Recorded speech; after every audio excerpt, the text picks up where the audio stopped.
Okay, I just wanted to check in and say, hey, I have a video on YouTube. Many of you have seen it. Of me really complaining about one of these units, and the fan sounded like it was, you know, a paddle bit running through the house continuously all the time. I gotta say, Ruud gave me this unit through the tech program because they wanted me to test it out. It's its first day, but I will say I'm very impressed. It's quite a bit quieter than the system I saw before that we installed of this Generation 5 series. Actually, we installed several of them, and we had, you know, noise concerns on almost every one. The pros on this, it's 110 volt only. It plugs into the wall.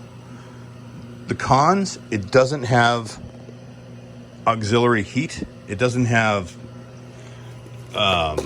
burners in it, electric burners, or excuse me, electric heating elements. That's my old gas part coming out of me. Electric heating elements, it doesn't have that. It's heat pump only.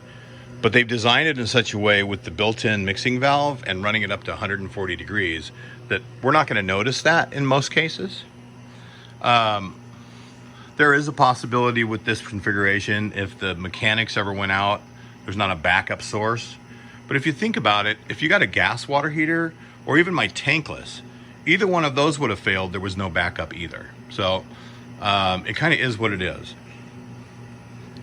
A downside to these that I don't particularly not get excited about is all the plumbing that's necessary for these.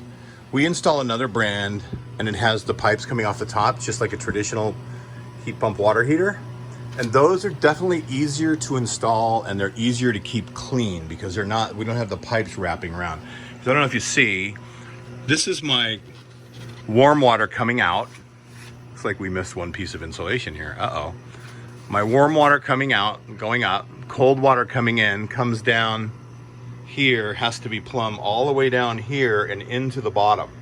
This can get really messy when there's not a lot of space, right? I mean, this is a pretty big space here. Then we also have our TP valve has to be ran outside, obviously, and our condensation drain, which is super important.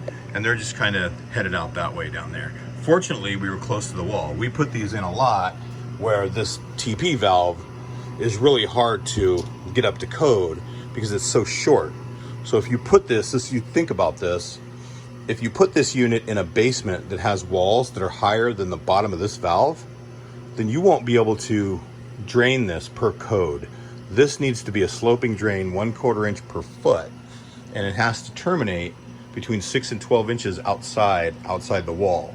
So if you can't get it in with those numbers, that becomes problematic. Other than that, I'm really impressed with the first day of this unit.